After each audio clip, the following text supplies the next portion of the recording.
Aujourd'hui, on va s'attaquer à la Mercedes, avant-dernière voiture à être présentée avant le début de la saison, finalement, à Bahreïn, dans quelques jours maintenant, ou quelques semaines. Je me suis un peu enflammé. Euh, Avant ça, on va regarder la McLaren, très rapidement. La McLaren, euh, alors je vous avoue, j'ai pas vu beaucoup la différence avec la voiture de l'an dernier. Il faudrait que j'analyse tout ça un peu plus en profondeur et c'est ce que je ferai pour faire la vidéo sur Insta et TikTok. Mais j'avoue ne pas avoir trop vu la diff avec l'année dernière. Euh, on retrouve globalement la même philosophie que ce qu'on avait l'an dernier, c'est-à-dire les suspensions attirants et à l'avant et à poussoir à l'arrière. Si je dis pas de bêtises, ça se rapproche beaucoup de ce qui se fait chez Red Bull, mais c'est déjà ce que faisait McLaren l'an dernier, donc il y a pas, il y a plus de carbone. Il y a plus de carbone que quand ils l'ont, que la livrée qu'ils ont présentée en janvier, ou c'est ah peut-être. Attendez, nous allons remonter dans le feed. Ah bah non, je suis con. On va juste aller sur McLaren, ça ira plus vite. La McLaren qui a été présentée. Ah non, c'est la même livrée, ouais. Ok. C'est la même livrée. Parce que je sais qu'ils ont roulé au Paul Ricard avec la livrée, mais juste sans aucun sponsor. Et en vrai, j'aime beaucoup. Tout orange comme ça, sans sponsor, c'est assez stylé. Je vous avoue que là, la vidéo à laquelle on a eu le droit, bah, je vais vous la mettre, hein. C'est globalement une vidéo de type regardez tous nos sponsors. Vraiment, hein, c'est des zooms que sur les sponsors. Tu vois rien de la voiture. C'est une dinguerie. C'est genre vraiment. Bon, là, t'as une vue où tu vois absolument rien. Ok. Attention, préparez-vous. Parce que là, ça part en full pub de sponsor. Hop, un sponsor. Deux sponsors. Sponsor. C'est que ça. C'est que des zooms sur les sponsors. Mais effectivement, la McLaren qui change pas énormément. Après, c'était une bonne voiture hein, l'an dernier en vrai. Alors oui, il y a toujours des changements, hein. Ce qu'on voit visuellement et ce qui s'est vraiment passé. euh, Oui, oui, c'est une ancienne McLaren, bien sûr, bien sûr. Parce que c'était pour des essais, je crois, Pirelli ou je sais plus trop. Mais ce que je voulais dire, c'était la livrée. Parce qu'ils avaient mis leur livrée 2024. Je vais y arriver. Attends, je retourne sur le Paul Ricard. C'était leur livrée de cette année. Mais sur une ancienne voiture, effectivement. Voilà, voilà. Du coup, la McLaren qui change pas beaucoup, ce qu'on peut remarquer, j'ai l'impression qu'il y a beaucoup d'équipes qui partent sur ce principe-là, c'est qu'effectivement, on a aussi le second plan d'aileron arrière, là, ici. Je vais zoomer, ce sera mieux. Qui est détaché du reste de l'aileron et du reste du end plate. Donc le end plate, c'est ce gros morceau-là, là. Comme chez Ferrari hier. Et je trouve, c'est un truc qui m'a un petit peu perturbé, je sais pas vous, mais quand j'ai vu les photos, c'est le mât d'aileron avec donc là vous avez tout le système pour le DRS, donc en fait vous avez une espèce de bras là et là-dedans il y a un truc qui tire, enfin c'est hyper mal expliqué mais en gros c'est comme ça que ça marche. Euh, je l'ai trouvé ultra massif ce mât d'aileron. Surtout au niveau au niveau où vous avez le mécanisme pour le DRS, je trouve ça super gros. Je suis peut-être perturbé pour rien, mais globalement, voilà. Après, niveau ponton, ça reste des pontons assez fins dans leur découpe inférieure, ce qui était déjà le cas l'an dernier globalement, et les pontons sont très creusés à l'intérieur. Alors, sur cette photo-là, on va pas bien le voir, mais je sais pas si on a une autre photo. Voilà, on le voit pas de fou non plus. Là, on le voit bien. En gros, voilà, vous avez votre ponton ici, qui est très creusé à l'intérieur, avec vraiment ce bourrelet pas très joli, mais ouais, ça fait moche. Tu parles du Madelron épais. C'est ça qui fait moche. Je suis d'accord que c'est pas hyper esthétique, mais je pense que c'est surtout parce qu'on le voit de profil et que ça nous saute à l'œil, quoi, entre guillemets. Parce que je pense que de face ou le trois quarts avant et tout, on le remarquera beaucoup moins. Euh, mais il doit y avoir une raison, hein. Ouais, c'est ça. Bah, honnêtement, je sais pas s'il y a une vraie raison ou pas. Je sais qu'en 2022, par exemple, Ferrari était passé d'un concept avec deux Madelron à un seul. Et on l'avait vu, l'aileron bougeait énormément. Ils avaient perdu beaucoup en rigidité. Et l'aileron, il bougeait dans tous les sens. On le voyait sur les ralentis, il tremblait comme ça de droite à gauche. Donc peut-être, est-ce que c'est pour de la rigidité qu'ils ont un gros mât d'aileron? Je sais pas. Euh, que je pense pas qu'il y ait un vrai intérêt aéro d'avoir un truc hyper épais. Personnellement, je pense pas. Mais pourquoi pas. Et donc ici, très creusé à ce niveau-là, pour encore une fois emmener l'air, faire un canal d'air et tout. On retrouve, j'ai trouvé le nom entre deux d'ailleurs, si vous avez vu la vidéo sur Insta. Hier, je parlais de saucisses, pas très pro comme terme. Ce sont des canons de refroidissement. C'est comme ça qu'on les appelle dans le milieu. Voilà, bon bah maintenant vous le savez si vous le saviez pas. En tout cas moi je l'ai appris hier. Donc on retrouve ces fameux canons de refroidissement comme chez beaucoup d'équipes parce que ça a un intérêt de refroidissement et d'aéro. Euh, voilà. Après sur la McLaren j'ai pas grand chose à dire, je vous avoue. Je l'analyserai un peu plus en détail à la fin du live avant de faire la petite vidéo. Mais globalement j'ai l'impression, premier abord comme ça, que ça change pas énormément. On va regarder les commentaires. Chrome Design, c'est super cool, ouais, c'est génial. Bon, ça m'a pas l'air de parler beaucoup de la technique à ce niveau-là. C'est une évolution de la voiture de l'année dernière, après des grosses modifs qui ont été faites en milieu de saison dernière. Effectivement. Après, la McLaren était bonne en fin de saison dernière, elle était plutôt rapide. Euh, Effectivement, tout ce qui a été fait à mi-saison, on va dire, les gros packages d'évolution qui avaient été apportés ont bien marché. Donc, tant qu'à faire, autant rester là-dessus. C'est une évolution, effectivement. Et c'est pas une mauvaise chose. C'est un petit peu comme chez Ferrari, même si chez Ferrari, et d'ailleurs, on me l'a dit en commentaire quand j'ai dit que c'était une évolution. On m'a dit que c'était à 98% une nouvelle voiture, comme le disait Fred Vasseur. L'un n'empêche pas l'autre. Vous pouvez avoir une nouvelle pièce parce qu'elle a changé un tout petit peu. Et c'est une nouvelle pièce. Ça, il n'y a pas de... Il n'y a pas de problème. Je sais... Où est-ce qu'il y a une pub qui s'est lancée? C'est ici. Ah, déjà, ça va partir en live, là? Je pensais que c'était à 15. Bah écoutez... Ah non, c'est 4 minutes. Ok. Donc oui, effectivement, il y a pas de raison de changer fondamentalement la voiture, en tout cas, si elle fonctionne bien et si elle est rapide.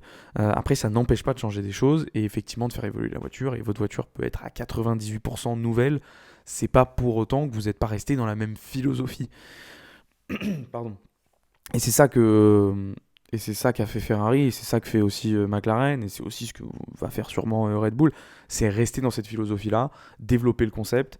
De toute façon, on va pas repartir sur un truc complètement nouveau alors que dans 2 ans on change de réglementation. Parce que, comme j'ai dit hier, si vous vous foirez cette année, étant donné que l'année prochaine on va pas avoir beaucoup de temps et de moyens, enfin on va pas mettre beaucoup de moyens en tout cas pour développer 2025 parce que ça sert pas à grand chose vu qu'on change dès l'année d'après. Donc ça serait un peu dommage de se foirer cette année et d'avoir une mauvaise base pour l'an prochain. On va se mettre sur le live Mercedes instantanément. Attendez, je vais quand même le remettre avec le son, c'est mieux. F1, F1 W15. Ok, je croyais que c'est le nom complet de la voiture ou c'est juste W15. La McLaren en vrai pourra jouer la win dans un Grand Prix. Oui, bah déjà l'an dernier, en vrai, ils étaient pas si loin que ça de jouer la win. Je pense que tout le monde peut jouer la win, hein, ça va dépendre ça va dépendre de Red Bull, hein. Juste ça, hein, si Red Bull arrive avec une fusée ou pas. Mais par rapport à ce qu'on a vu l'année dernière, si les voitures ont évolué, ce qui normalement devrait être le cas, et ont progressé, Red Bull de côté, on va dire, Ferrari et McLaren, potentiellement même Mercedes et Aston Martin pourront jouer le titre, hein. Mais McLaren, ils vont faire très mal, hein, parce que l'année dernière, quand on voit où ils terminent niveau classement, en termes de points, quand on sait qu'ils ont eu quasiment une petite dizaine de Grands Prix, je dirais, peut-être un peu moins, allez, catastrophique, où ils marquaient 0 points ou alors très très peu de points. Cette année, s'ils commencent dès le début de saison avec la perfo qu'ils ont montré en deuxième moitié l'an dernier, ça va être un vrai challenger. Attention, on commence à avoir des petits jeux de lumière. Je vous avoue, j'ai très peur pour la Mercedes, hein, je vous le dis. J'ai très peur. J'ai très peur parce que vous n'êtes sûrement pas passé à côté des photos de teasing un peu avec les trucs WhatsApp et tout. Je vous avoue que s'il y a un giga logo WhatsApp vert, je pète mon crâne. Je pète mon crâne. Franchement, franchement, ce serait un peu dommage. Mais bon, c'est la vie, hein. J'ai envie de dire. On est habitué aux sponsors qui rendent des voitures un petit peu dégueulasses. Ça pourra pas être pire que l'espèce de mission Win Now en vert qu'il y avait sur la Ferrari en 2021. Honnêtement, ça, je crois que c'est la pire invention qu'il y a eu. Je joue à GTA en regardant ton live. Bah écoute, bon GTA, mon frérot.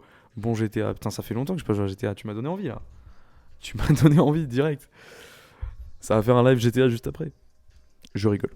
Après, je mange. Et j'ai 2 vidéos à faire. J'ai une liste de choses à faire aujourd'hui. Vous en avez rien à foutre, hein, mais qui est exceptionnelle. J'ai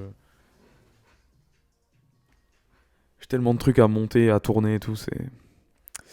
C'est un enfer. Mais c'est pas grave. Bon, 46 secondes. Si tu veux, on pourra jouer ensemble quand tu veux. Bah écoute, ouais, hein, si un jour j'ai la déterre de rebrancher une play et de rallumer GTA. Mais ouais, c'est cool. Putain, GTA quoi, ça fait des années que j'ai pas joué à GTA, frère. Un jeu incroyable.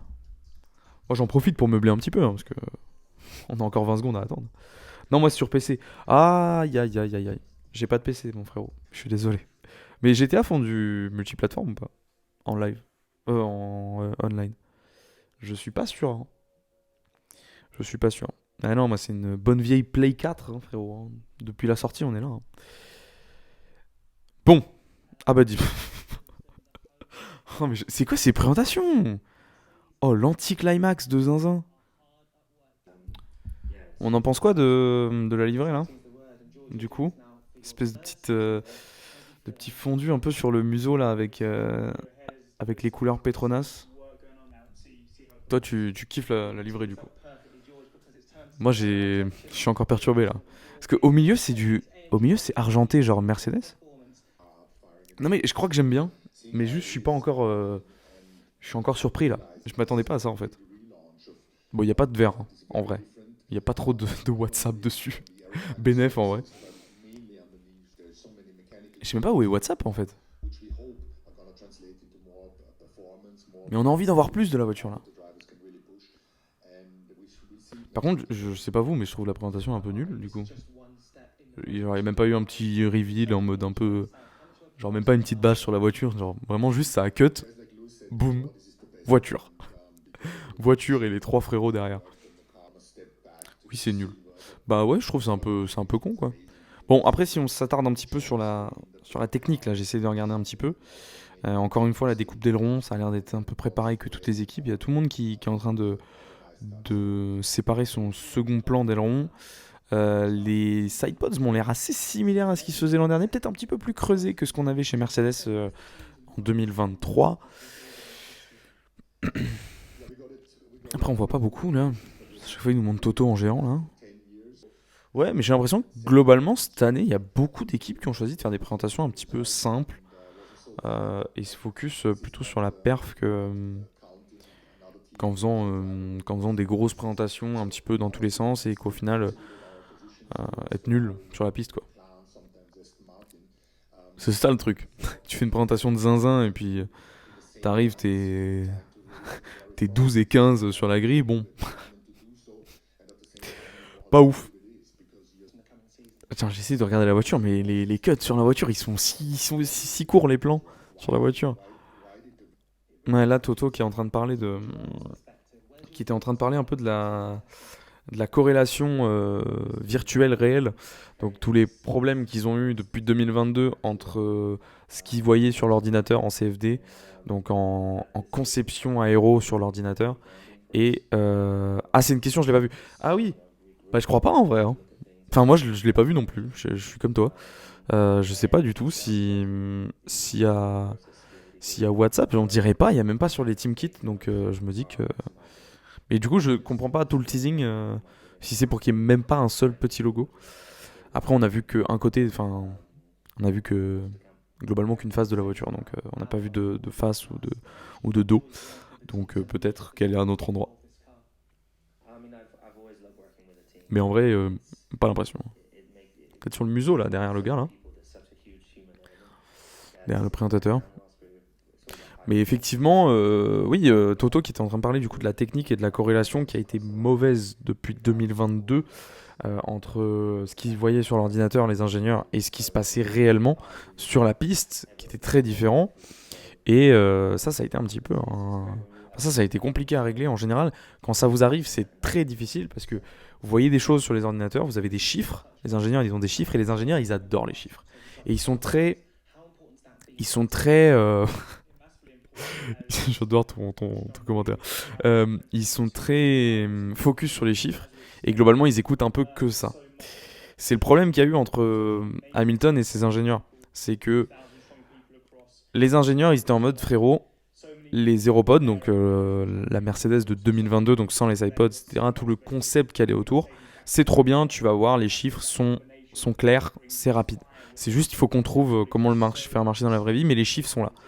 Et en fait, Lewis, il était en mode, bah frérot, moi je te le dis, la voiture je l'ai en main, il n'y a pas de réglages qui vont faire que la voiture elle sera rapide, parce qu'elle n'est pas bonne, quoi. Et c'est souvent ce problème-là, quand il n'y a pas de corrélation entre ce qui se passe en piste et ce qui se passe sur les ordinateurs, c'est très très compliqué. Joyeux Saint-Valentin aux célibataires, on passe notre meilleur Saint-Valentin ensemble. Je vous avoue que je suis un peu déçu, j'aurais bien aimé que Mercedes, ça soit ce soir, qu'on puisse se faire une petite Saint-Valentin tous ensemble. Mais, mais non, c'est vraiment à midi quoi. Enfin à 11h même. Mercedes va rouler, hein, je pense d'ailleurs, cet après-midi. Là, la présentation se fait à Silverstone. Ils sont en live dans un garage. Enfin, dans les garages à Silverstone. Donc ça va sûrement rouler cet après-midi. Donc on va sûrement avoir des petites images un peu sympas. Comme on a eu hier avec Ferrari. Au final, on a eu pas mal d'images de la Ferrari qui roule hier. Donc c'était sympa de voir une voiture rouler. Déjà, une voiture 2024. Parce que pour l'instant, on n'a pas vu de vraies images. On sait qu'il y a des équipes qui ont roulé un petit peu. Euh,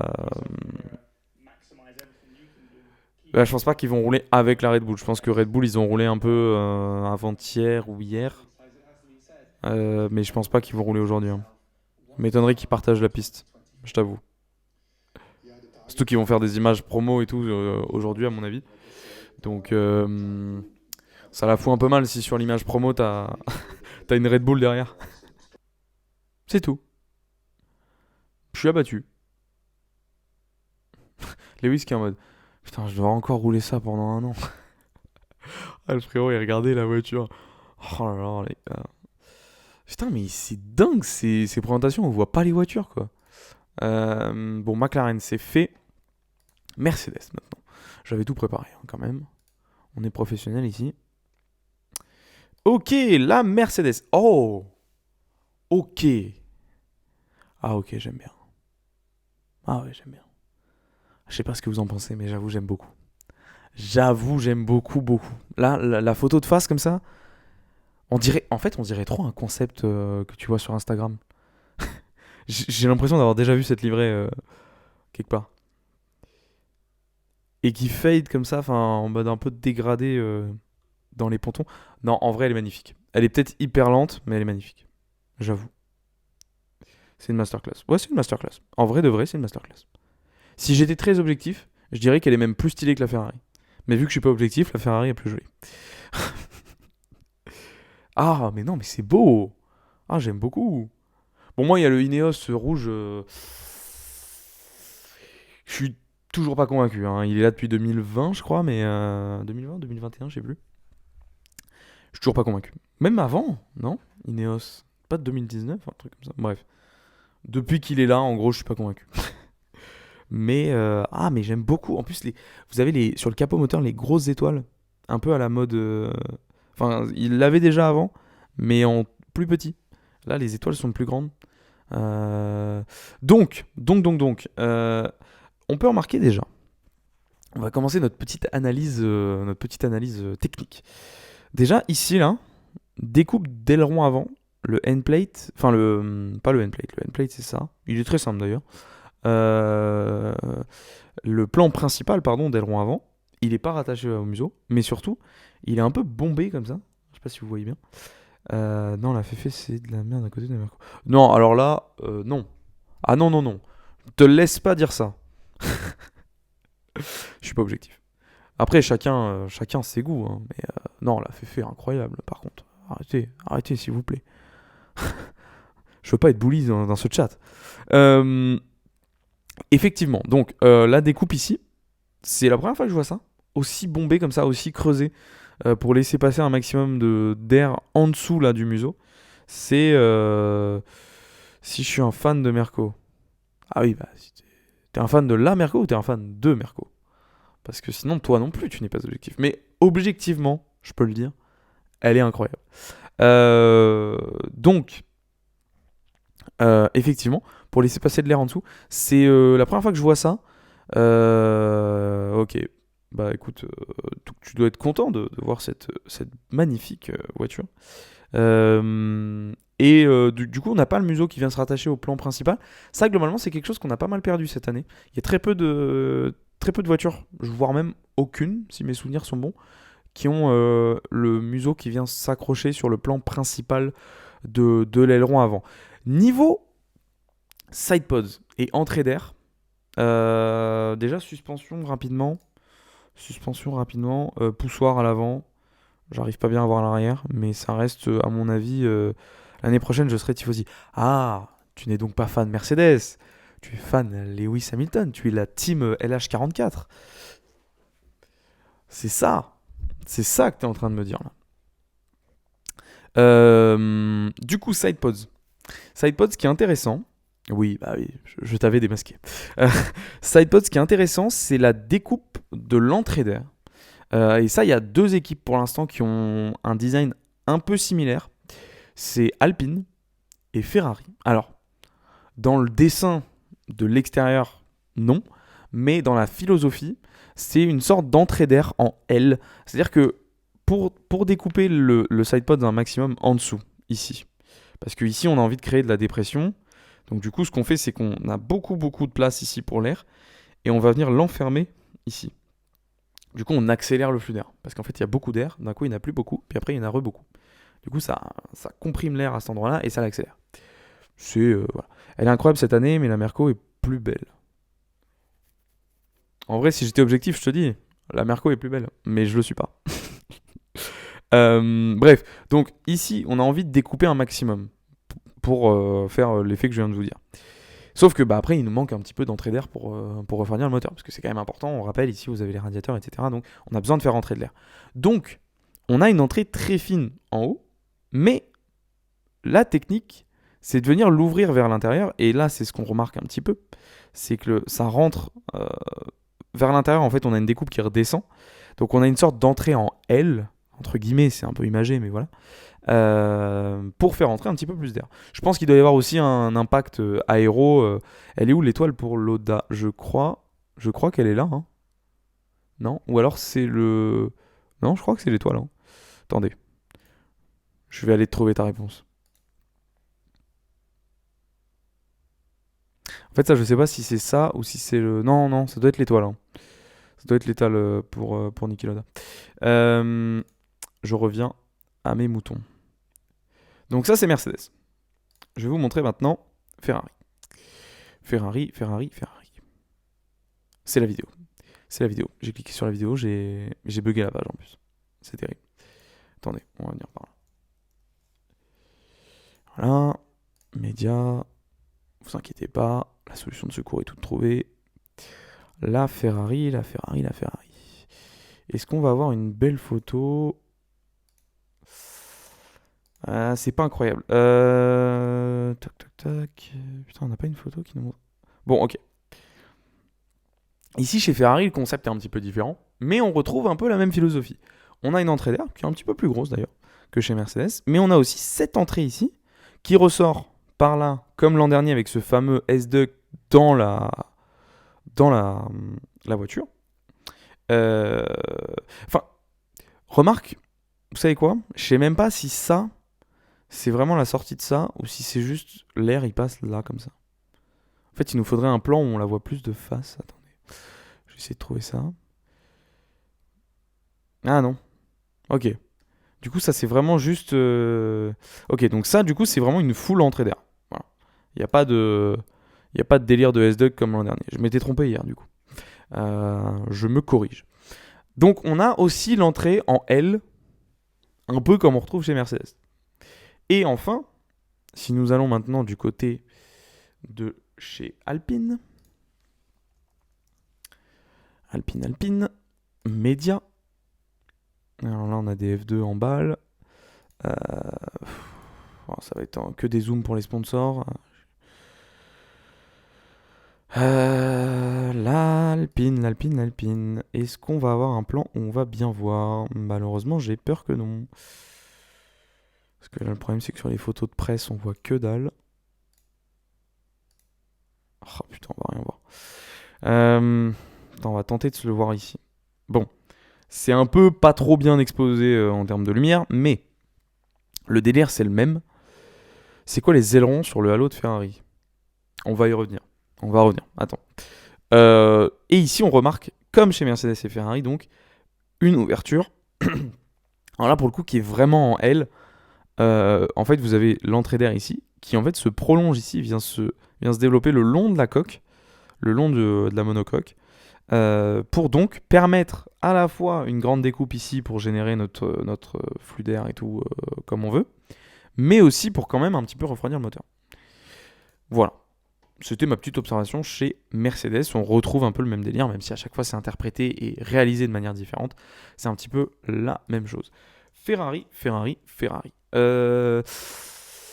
La petite SF23 qu'on a vu rouler d'ailleurs. Regardez-moi cette beauté quand même. Vous pouvez pas dire qu'elle est pas belle. S'il vous plaît. Elle est magnifique. Sur ce magnifique circuit de Fiorano, je suis toujours pas objectif, hein, sachez-le. Mais elle est quand même belle. Alors, je reviens donc sur cette partie-là donc, que tu veux. J'ai dit SF23. J'ai dit SF23, bah c'est SF24, effectivement. Excusez-moi. Donc ici, on a une ailette. C'est la première fois qu'on voit ça. Mais Ferrari est déjà coutumier du fait. Hein. Ils avaient rapporté un truc en 2018 qui était assez unique. Ils avaient accroché leur rétroviseur sur le halo. Sur la SF71H. Attendez, je vais voir une autre page. SF71H, je crois qu'elle s'appelait comme ça, la voiture de 2018. Voilà. Là, on le voit bien. Attendez. Est-ce qu'on le verra peut-être? Non, bah, celle-là, elle l'a pas. Du coup, voilà. Ils avaient accroché, en fait, pour libérer tout le flux d'air ici, à ce niveau-là, au niveau du barreboard, ils avaient accroché leur rétro sur le halo. Je crois qu'après, ils avaient arrêté parce que ça avait été interdit. Parce que le halo, je crois qu'il y a un délire où il faut pas qu'il y ait trop d'appendices aéro sur le halo parce que c'est pas fait pour. Normalement, c'est un élément de sécurité et pas d'aéro.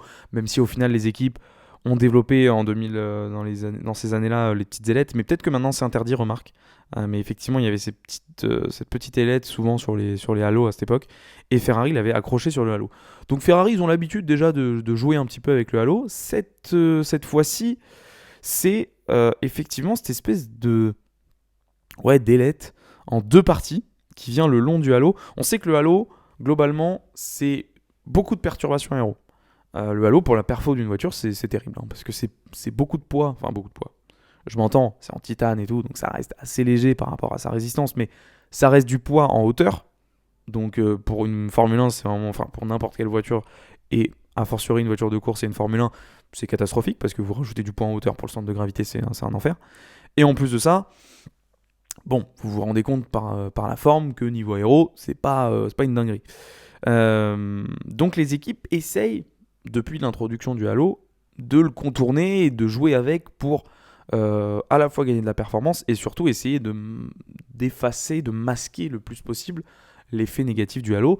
Je pense que c'est ce qui est en train d'être fait chez Ferrari avec cette ailette-là qui va sûrement permettre de calmer un petit peu le flux d'air perturbé qui arrive de là. Et surtout pour le plaquer et le maintenir le long ici, potentiellement pour le faire redescendre dans ce petit toboggan là, ou peut-être pour l'envoyer ici. Je sais pas, un des deux.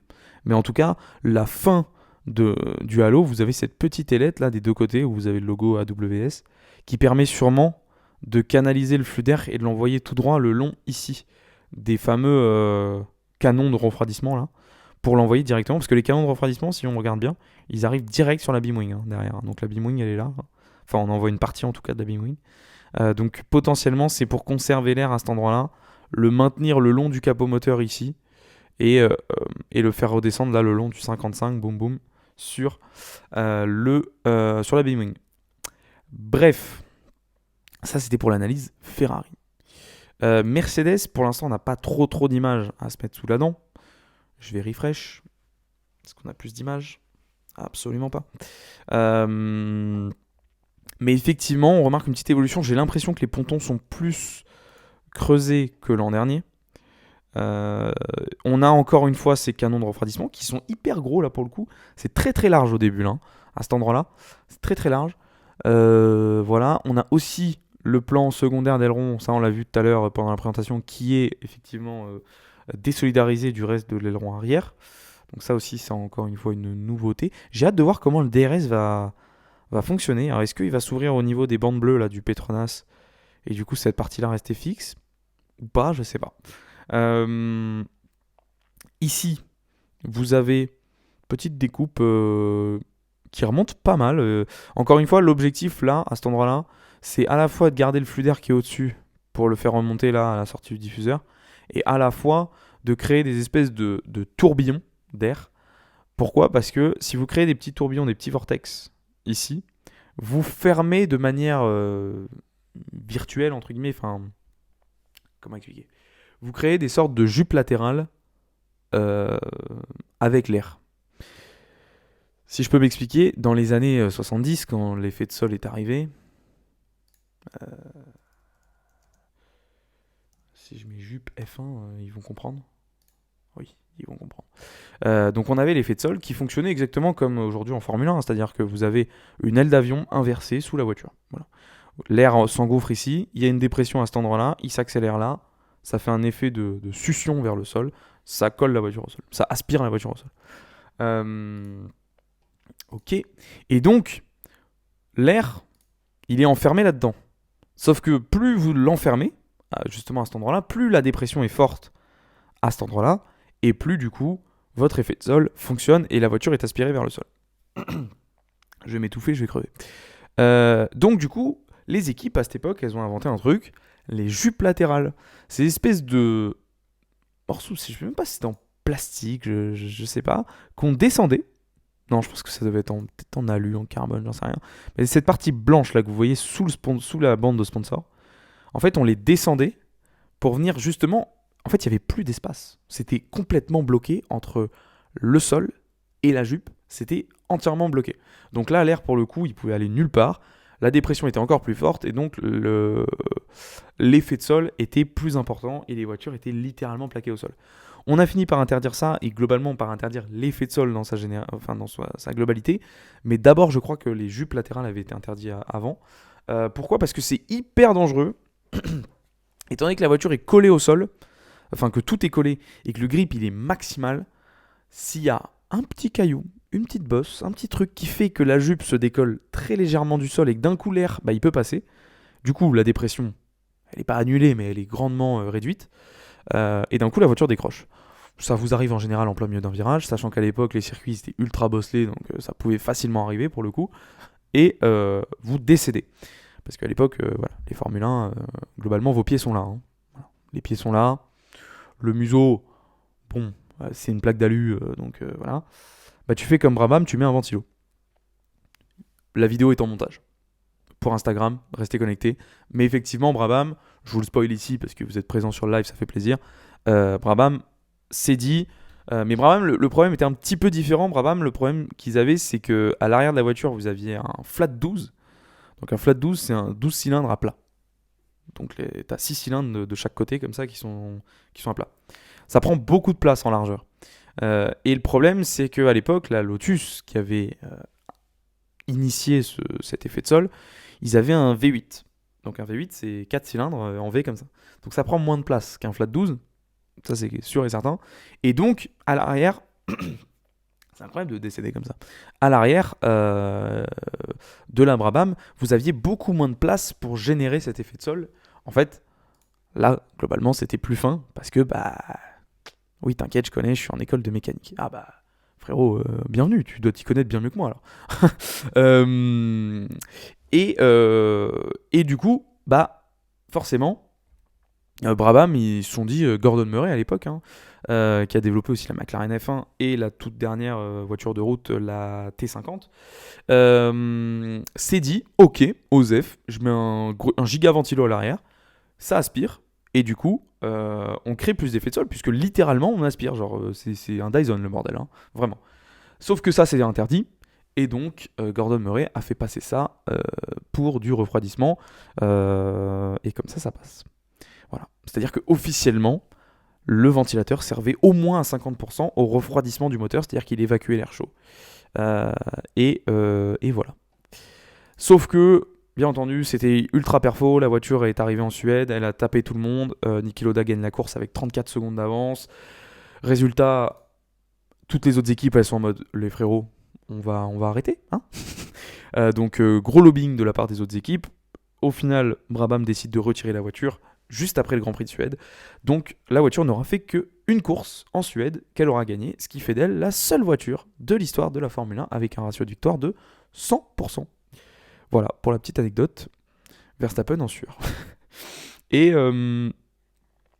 les autres équipes, alors je crois qu'à l'époque c'était... Je sais pas si c'était pas Andretti qui avait dit ça, ou je dis une énorme connerie, je sais plus. Faudrait que je regarde ma propre vidéo. Mais à l'époque, les pilotes s'étaient plaints en disant oui, vous vous rendez pas compte, c'est ultra dangereux, le ventilo il nous envoie des cailloux sur la gueule. Ce qui est totalement faux, puisque le ventilo tournait moins vite que ce que la voiture allait. Enfin, en termes de vitesse, je crois que le ventilo tournait à 80 km/h ou 50 km/h. Enfin, l'air qui était projeté par le ventilo était moins rapide que l'air projeté par les ailerons et par toutes les perturbations aéro, donc, ou même par le diffuseur. Donc globalement, si vous receviez des cailloux à cette époque-là, c'était pas à cause du ventilo. Bref, aujourd'hui, bien entendu, les jupes ne sont pas autorisées. Donc ce qu'on fait, c'est qu'on essaye de créer ces vortex qui vont enfermer l'air de manière virtuelle. Parce qu'en fait, on va créer une sorte de rideau d'air le long de la découpe ici du plancher, et ce qui va enfermer virtuellement l'air à l'intérieur et permettre de générer... En fait, vous avez une jupe latérale virtuelle en créant un rideau d'air. Voilà. Fin d'explication, fin du cours. Merci d'avoir suivi. À la semaine prochaine, sortez vos cahiers de texte. Voilà. Qu'est-ce que j'ai d'autre à dire sur cette Mercedes? Pas grand-chose, hein, globalement. Pas grand-chose. On n'a pas de vue de derrière. Ça, les équipes, elles aiment pas trop montrer l'arrière, hein. C'est rare qu'on ait des vues d'arrière. Parce qu'en général, on peut voir pas mal de choses. Tout le système de suspension, etc. C'est quand même assez intéressant à voir quand vous êtes en vue arrière. Donc on n'a pas à ce niveau-là. Qu'est-ce que j'ai d'autre à dire sur la Mercedes? Je pense que niveau suspension, on est resté sur... T'as vu Porsche sur leur dernière GT3 RS, ils ont le DRS. Oui, effectivement, c'est un truc que... Je crois qu'à l'époque même, ils l'avaient développé en DTM à une époque. J'ai un souvenir, je crois, le DRS. Et effectivement, ça arrive... Enfin, de l'aileron mobile sur les voitures de route, c'est pas nouveau, hein. Ça fait des années que ça existe. Globalement, on le fait déjà depuis un petit moment. L'Aveyron, déjà à l'époque, avait un aileron amovible, parce qu'on pouvait monter, descendre, il servait aussi d'aérofrein. On l'a sur la McLaren P1 déjà à l'époque. Sur la Ferrari aussi, on avait cet aileron qui remontait au freinage. Enfin bref, l'aileron mobile, c'est pas une nouveauté. Et ça a même été créé sur les voitures de route avant que ça arrive en Formule 1. Ça me choque de voir qu'une voiture pour la route a le DRS. Ouais, mais tu sais, le DRS, globalement, la P1 avait déjà un DRS, avait déjà le bouton DRS et tout. Bon, c'est une hypercar, mais en 2013, tu vois, il y avait déjà un DRS sur la P1 qui s'appelait en plus DRS. Pour le coup, il y avait le bouton sur le volant. Et alors, c'était un petit peu différent. Au lieu d'être un flap qui s'ouvre, c'était l'aileron entier qui se baissait comme ça d'un coup. Donc en fait, ça changeait l'angle de l'aileron plutôt que d'ouvrir un flap. Pour le coup, la GT3 RS, c'est vraiment genre un DRS. C'est genre un... Je savais pas. Ouais, tu prends tu prends la Carrera GT. Carrera GT, début 2000, il y avait déjà de l'aéroactive, hein. Bon, c'était le début de l'aéroactive, hein. Mais tu vois, Carrera GT, t'as toute cette partie-là là, qui se soulève, tu vois, comme ça, qui peut monter et descendre. suivant la vitesse, etc. Donc vous avez déjà un petit peu d'aéroactive déjà à l'époque. Et McLaren P1, voilà. Tu vois, garé, l'aileron il est complètement rentré. Oui, ça je sais. Bah voilà. Et du coup, et après l'aileron pouvait sortir, s'incliner, etc. Faire aérofrein aussi. Bref, l'aéroactive ça existe depuis un petit moment. Et même avant que ça arrive en F1, finalement. Et on devrait d'ailleurs, pour revenir sur la Formule 1, on devrait voir plus d'aéroactive à partir de 2026. Il y a la police. Ah oui, ou une ambulance, je sais pas. Mais effectivement. Putain, on l'entend dans le micro. Peut-être que je baisse le gain un jour. Donc voilà. Écoutez, moi je vais aller faire des vidéos un petit peu à un moment parce qu'il faut quand même que je fasse McLaren et Mercedes, même si McLaren, je vous avoue que j'ai pas grand chose à dire parce qu'il y a très peu d'images et je vois pas ce qui a changé sur la voiture. Mais c'est pas grave, on va s'amuser. Et moi je vous dis à demain parce que demain, dernière présentation. Bonne Saint-Valentin aux gens qui sont en couple et bonne Saint-Valentin aux gens qui sont pas en couple. Voilà. Une bonne petite session sur le simu, ça remplacera toute Saint-Valentin. Bref, merci d'avoir suivi le live encore une fois. On se retrouve demain pour tu live pas le soir. Je vais prendre un rythme. Là, je t'avoue, je débute de fou sur Twitch. Et je vais prendre un petit rythme là pour la saison. Je pense, pourquoi pas une fois semaine, genre tu sais, tous les lundis soirs ou tous les dimanches soirs. Un coup on débriefe le Grand Prix, un coup on débriefe l'actu quand on a de quoi faire, enfin quand on a un petit peu de quoi à se mettre sous la dent.